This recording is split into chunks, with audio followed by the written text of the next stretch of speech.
All right, my first guest is Miss Crystal Bass. She is here. I first have to thank the wonderful Natasha Brown for introducing me to her and getting her on the show. I'm very happy that you're here. How are you today? I'm great. Thanks so much for having me. You're very welcome. Okay, let's get straight to it. Tell me about your book, Dark Clouds. So, Dark Clouds is my first novel. I've self-published it under Crystal Clear Publications. Self-published? Yes. Okay. Self-published. Self-published. And the story is about a family in Baltimore, and it takes you through the trials, tribulations of a family. If you have a family, you can relate to the story. It takes you through all the different issues that families deal with, whether there's secrets within the family, whether there's disease, death, and coping mechanisms, whether, you know, people are going to jail, people are strung out on drugs, just something for everybody. Okay, so how did you get, what made you decide to be an author? How did you what made you sit down and say, I can write a book, I'm gonna do this, and publish my own book? Well, I was encouraged by a lot of people that I shout out in the book. First time I knew that I was good at writing was around 3rd grade. My uncle was checking homework with myself and his daughter, and he realized that I was a really good writer. So he encouraged me from a very early age. However, Dark Clouds was the beginning of a short story for an assignment at school, and my professor encouraged me to continue going with it because the story was compelling and he wanted to know more and what was going to happen. So that's the birth of Dark Clouds. You're a Morgan State graduate? Yes, I am. Morgan State in his house again. And so are you from Baltimore? Yes, originally, yes. Okay, and then you've traveled to California too? Yes. Everybody knows. What part of California were you in? Well, I was in a couple of parts, but I was in Van Nuys for the most, in the Valley. Okay, and you were pursuing a career in entertainment, if I'm not mistaken? Yes, actually, when I was in junior college here at Catonsville, they had a big cattle call in 1998 for Enemy of the State. And so, you know, I went to the cattle call just as extra credit for a theater class. And I got there late and was number 10,000 and some odd around my chest. And they came through the line and picked out just a few people. One was me, and they called about a week later. I had the role of being a stunt woman for Regina King. Wow. Yes, and then they took me to LA, and that's how I started living there. That's so cool. Of all of those people. Yeah, it's cool. So how was that? What did you have to do as a stunt double? You know, get tossed around in cars a lot, roll down hills, jump through glass. They don't all require that kind any of thing. special training? They just pick people? Well, no, to do not that? really. Not really. Did Well, you I hurt started yourself at all? small first. The Okay. first movie I did, Enemy of the State, I was a body double. Okay. So I did a lot of running and, you know, that kind of thing. Did you meet Will Smith? Of course, yes. Oh, Will Smith.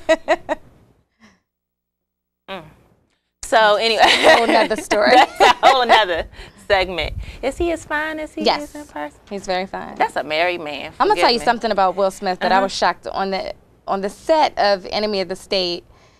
He didn't even tie his own shoes. I saw people coming, tying his shoes and everything, and I was just like, wow. Wow, Okay. must be nice. I love his kids right now. They are doing Yes. amazing things. Yes. Good for them. Good for you. So tell me about how, and then you came back to Maryland. Why And did you then come I back? came, a tragedy, a family tragedy caused me to come back because, like I said, I was going to junior college and I was pursuing theater. And then I left and went to California. I worked out there in theater for 5 years. I did everything from stunt things to cameo roles For 5 on shows. years? For 5 years, I earned a living.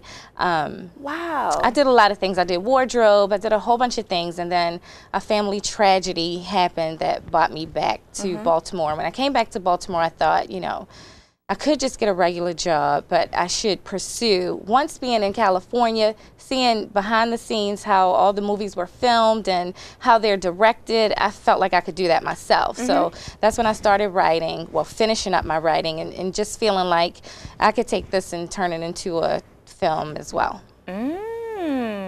So when you cast somebody, you know, I'm trying to expand. I got experience in television and film. Yes, you do. So, you know, you could, we talk about that a little later. So tell me about the book, some more about the book. First of all, let's talk about the artwork on the cover. This is very nice and different. Who did this for you? Well, a student. Her name is Brianna Faulkner, and she was a student at UMBC at the time. And what we wanted to do with that cover, I wanted to bring back, just like people were bringing back old school music at the time, I wanted to bring back an old kind of cover. I didn't just want a photograph. Right. That's easy. So I wanted to bring back the Romare Bearden style with a collage. So that's actually a collage. It's a bunch of itty bitty papers just fused onto a big poster board and scanned to make that cover. Tell me about being an, I love writers. And I've also learned from Natasha too that writing is so very much important in our business and how we communicate and how we get further. I really think that I could be the bomb.com if I spent more time writing, planning, organizing, if I wrote more. How did you, or how often do you write? Tell me about you as a writer. How does writing work in your life? How do you fit it all in? Well, writing takes a lot of discipline, and that comes with time. You really have to set aside something that's reasonable for you. Our lives are very busy, but sometimes I tell myself, okay, my goal is 2 pages a day. That's realistic for me at this time. Right now, I'm working on a sequel because it's by popular demand. Everyone wants it. Everyone wants to know what happens to these characters. So I'm working on a sequel, and I make myself at least do 2 pages a day. I would like to do more. And maybe that's coming, but right now I just commit. So I think the key is finding what's good for you, what works for you, and what you think is reasonable in your busy daily life. And I know also that you are a speaker. You're about empowering our young women. One thing I'm very serious about, and I would like to figure out a way to make my voice heard about young women and becoming moms too soon sometimes, and also single parenthood. You have some experience with that yourself. Yes. So tell me how you are getting out there. Tell me how, or speaking and letting your voice be heard. Well, I would like to do more, but right now I mentor. Okay. And so it's just very important to me to try and give back and maybe help people in the things that I had to learn the hard way. And so I think a lot of times as parents, when you are telling something to your children, they don't really want to hear it. But if they find someone who they feel is nice or, you know, that they can relate to, they listen a little bit more.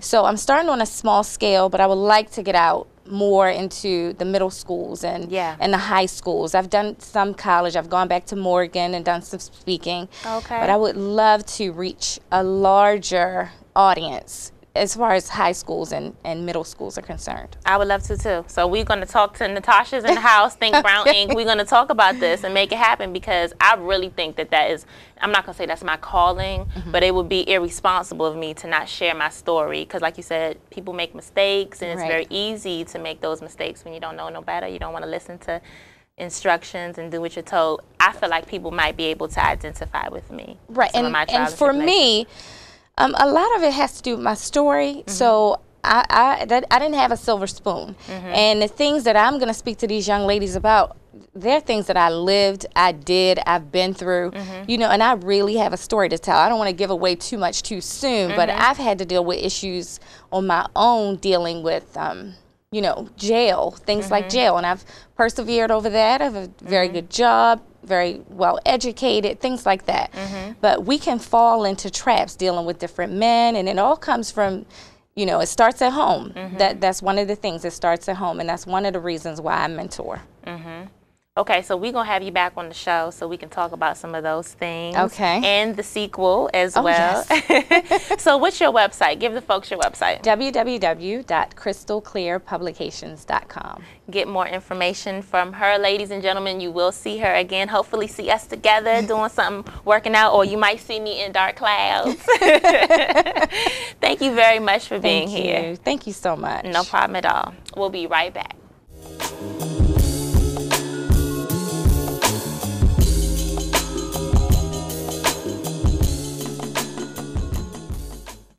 Welcome back. My next guest is Jarrel Hayes. Hey, sir, how are you today? I'm doing good. How you doing? Thank you very much for being. I'm doing good. Thank you very much for being here.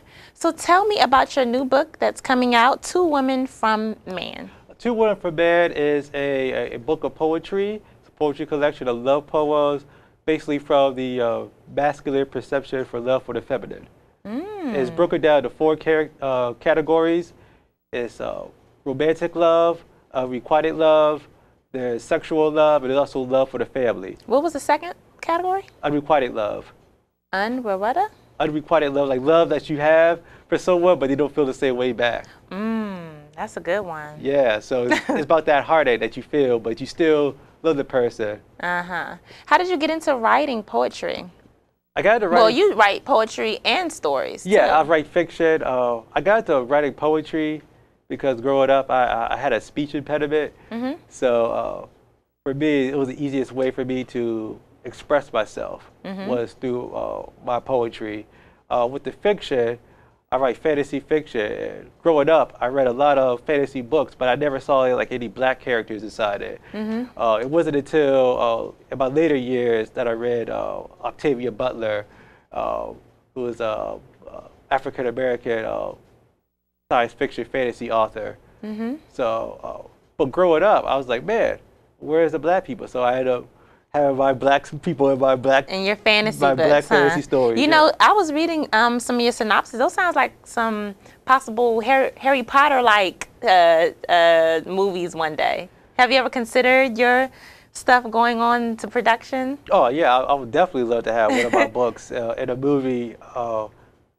Definitely, sort of like the Lord of the Rings. Yeah, that's what I'm thinking. Like type of fantasy, feel. right? Yeah, but I went on that massive level too. Yeah, That was, yeah. That sounds cool. So tell me about your upbringing. I looked at your bio, and you went through a few trials and tribulations coming up, but you were able to come into the wonderful young man we see before us today. Can you tell us about growing up? You're from Maryland? Yes, from outside of Baltimore, a suburb in Howard County, and yeah, growing up, I had like a really bad temper, and I was just acting outside school growing up, and I eventually got some psychiatric help, and it was discovered that I have schizoaffective disorder. I was diagnosed with that. How old were you when you were diagnosed with that? I was around 12. Wow. And what schizoaffective disorder is kind of like a combination between bipolar and schizophrenia. So you went a lot of years with not even knowing that. That had to be pretty serious for you and your family too to deal with. Yeah, definitely, because they didn't know what was wrong. Right, but they knew something was wrong until so we went with that. I got treatment for that, and from there, you know, sometimes the treatment was tough. I had to be institutionalized a couple of times. Institutionalized, like you had to stay away from home for a period of time. Yeah, stay away from home for a period of time. The longest was roughly 2 years, almost 2 years at one time. And all that was just showed me that, you know, that I had to actually understand what was going on inside with me. And I think that was helped me, because otherwise I don't think I would have known exactly all the changes that I was going through. And once I understood the symptoms that I have, I was able to, you know, manage them a little bit better, and I was able to get my anger under control by using coping skills, different coping skills that I picked up, and yeah.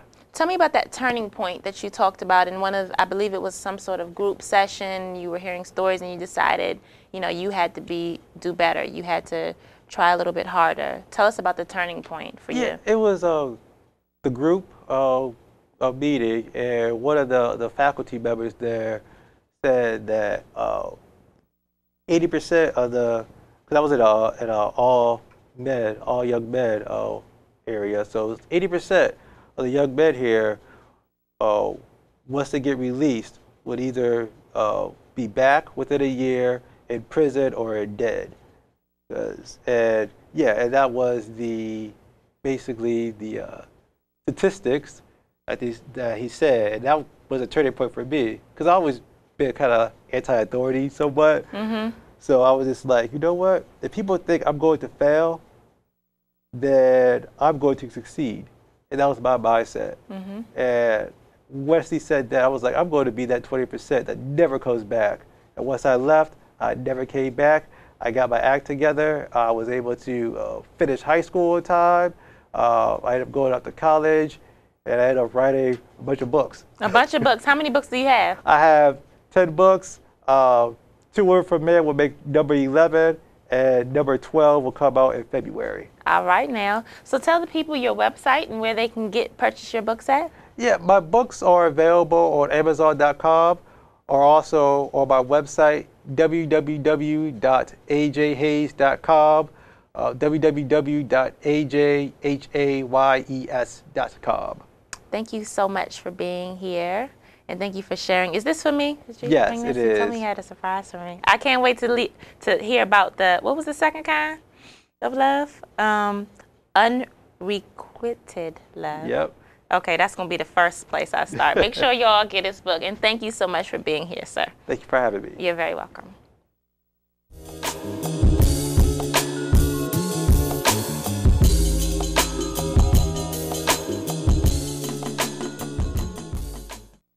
My next guest is Dougie Fito, my main man, Doug. How are you today, sir? I'm good. How are you? Been trying to get you. I'm fine. Been trying to get you on the show forever. I'm so happy that you're here. Thank you. Thank you. Good to be here. Okay, so I want you to tell us about your last project, Back for the First Grind. Yeah, last project is Back for the First Grind, hosted by DJ Rob, Target Squad. Known DJ in the DMV area. Shout out to Target Squad. A lot of I have a couple industry beats on there where I, went in, changed it, did my thing on it, and I have a lot of original tracks as well. And so what you got coming up next? You got 2 projects. Yeah, 2 projects. I decided to separate them this time. I'm going to have an EP. It's like an 8 to 10 track album. You can say that'll be available on iTunes. I haven't come up with a title for it yet, but that'll be out in January, as well as another mixtape hosted by DJ Rob, where it's just strictly industry beats. And what I mean by industry beats are, the known artists who are out there in the game now. I'll just go over their tracks and do my thing like I do. I like the title of this one. What's it called? It's called Swiper, No Swiping, The Beat Thief. And a lot of parents and kids, they'll know what I'm talking about when I say that. And what it is a character on Dora the Explorer. So let's see, how did you get into music? How did you become a rapper? Actually, it didn't start till late for me, honestly. Well, I'm saying not late, but the year after high school. During high school, I used to play around with rap, just make funny little answer machine greetings on my phone, and people would just call me to laugh, because it was comedy for really, just make people laugh, and they would just call me, and I would just have endless messages of people laughing in the background. But I actually took it serious the first time. One of my friends, Tony, he had a mix. Well, he had a mixed CD, but it was just strictly instrumentals. And one day I just came up. I was like, let me try. Actually, no, I was watching Making a Band the first season. Oh, that's me and Brian's show. Yeah, Making a Band the first season, and it was one of the episodes where I forgot his name. Oh, Ness, I think it was his name. He was battling Jay Mills, and that kind of inspired me. I was like, let me try to create a battle rap, and I took one of those beats off that instrumental CD I had, and I made a song, and I let one of my friends who's been rapping for a while, I let him hear it, and he told me it was good, and he was like, when you start rapping, and if he would have shot it down, honestly, I would have stopped there, but he had your back. Yeah, he had my back. Yeah. I mean, it was actually, honestly, it was pretty good for my first rap, so like I said, he said it was good, and I just kept it going. Okay, so what you think about the future, the place, where is hip-hop music at? We're going to talk about in general, and then I want you to tell me what you think about the DMV, DC, Maryland, and Virginia. Well, the music industry, basically what it is entertainment. So you have a lot of the old school rappers who don't like the new school because they're just making dance music, or they're not taking lyrics seriously. And I agree with that as well. You do still have a few lyricists in the game, Drake, Lil Wayne, Jay-Z and Eminem, they've been there, but it's entertainment. At the end of the day, you're trying to sell records, and if that's what the younger generation wants, then that's what they're going to get. I mean, at the end of the day, it's about, like I said, selling records. It's a music business. If you don't sell records, then you'll be out of the music business. Did you get Nicki Minaj? Yeah, I got it. Actually, the first female rap artist album that I've ever bought. Woo, woo, woo, woo. I'm all about girl power. And I'm not saying I don't like any other female rap artists. It's just that was the first one I actually bought. I don't bootleg, but I've heard Lil Kim's albums. I heard Trina's album, but I never physically went out and bought it. Right. But Nicki Minaj, a lot of people look at her and she does these crazy phases, but if you listen to her music, she's very lyrical. Like, she's better than a lot of the. Are you sure it wasn't just that?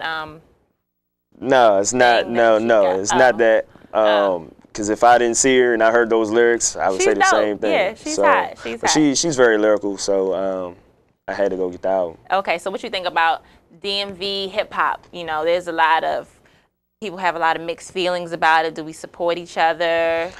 How do you feel about that? It's both. Again, it's both. You're always gonna have both when it comes to anything. DMV. Well, first of all, the DMV term. I always want to shout my man DJ Rob out from the Target Squad. He actually came up with the term when he had an interview on MTV a few years back. And Two Face the Wild Boy kind of stamped it on the radio. I think he was on 93.9 at the time, and then it just took off from there. Wale made it popular, of course, but.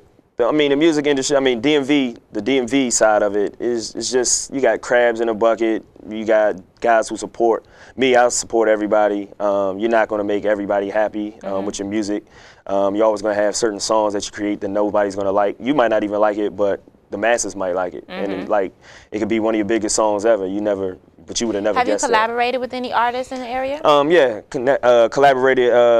DJ Rob, he's known in the industry. He's not an artist, but he's one of the main, DJs in the area.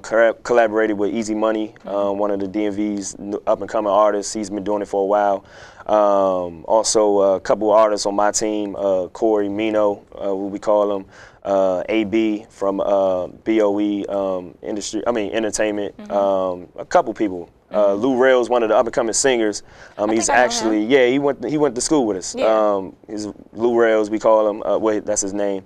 But he was one of the finalists on the Steve Harvey Morning Show. Yeah, I remember that now. One of the Make Me a Star, contest it was. But yeah, me and him, we have a couple tracks, and this one new one that I'm going to have on the EP. It's going to catch a lot of people's ears. So there's a song on here that was, you know what I'm talking about. Which one is it? No, I don't. Which? This song had a particular, I know what it was. It was the My Chick Bad freestyle. So, everybody was talking about this because you made reference to a couple females in there. Yeah, a couple females. A couple females that I know up in there. Yeah, a couple that you know. It's just music. Expressing myself. Surprisingly, all of them love the song. So there was this one girl in there, that chick named Tree. She the one for me. Actually, her mom even likes the song. Her mother likes that song. So that's your girlfriend? No, it's not my girlfriend. Do you want her to be your girlfriend? No, this is just my good friend. My good friend. Yeah. I think he likes her. I do like her. That's my good friend. Like I said on the song, we don't Facebook, we don't tweet. That's like each other. That might be necessary. Actually, I think it is. Honestly, yeah, I think so. I learned that the hard way. But if you're on, I have to be on these social sites for, as far as my music, promote my music, and just reaching the fans, seeing what they listen to, seeing what they want. So, but especially on Twitter, and follow me on Twitter, Dougie Fito. But especially on Twitter, it's just pure comedy all day. And you get a little reckless. Yeah, I do. I'm not gonna lie, I get reckless on Twitter. What kind of girl do you like? That's what I told you we want to talk about. I don't have a set girl that I like. If I like a girl, I like her. She doesn't have to be in a certain, a certain complexion, a certain head length, a certain height, certain weight. Or in a certain field. It's just if I see her, if I'm attracted to her, or I'm into her for whatever reason. So you're a rapper. Do you treat the ladies like rappers do? No, I don't. Because I call him something else. You do. I'm gonna tell you what Miss Spivey calls. She calls me Doggy. Because you act like a dog. I don't know. I don't know where she gets that from. See, it's good to have, when you have a lady, it's good to have a guy friend that you kind of can learn from, because this one right here is an interesting character. All right, so one more time, tell me what your next projects are. Like I said, I have 2 separate projects coming out. One's an EP that'll be available wherever internet music is sold, iTunes, Amazon, the usual sites. And that'll be just, all original music, about 8 to 10 tracks. and also have another mixtape coming out, hosted by DJ Rob, once again, Target Squad. That'll be called Swiper No Swiping, the Beat Thief. And that's just going over all the hottest beats that you hear on the radio or wherever you listen to music at today. It'll be about 12 tracks. Cool. I always ask my guests, because you're building a brand for yourself. Yes. Dougie Fito. When people hear Dougie, what are they going to think? What do you want them to think? Honestly, when you hear my name, I just want you to think of me not as not even as a rapper, just as me. I mean, you know, just being myself, because a lot of rappers, they put on this, you know, they go into character mode. Not naming any ones particular, but a lot of them do. Like, you know, they go out, they put on their big chain, or they go out, put these clothes on. It's just me. Like, you see me now is how you'll see me at a show. You'll see me like that in a video. It's just me. And you know, when you hear my name, just recognize that I'm from the DMV, DC, Maryland, Virginia. And I'm just one of the independent artists, just trying to do what everybody else is doing and making good music. Well, there it is, ladies and gentlemen. Mr. Dougie Fito, thank you so much for coming, sir. No problem. Thank you for having me.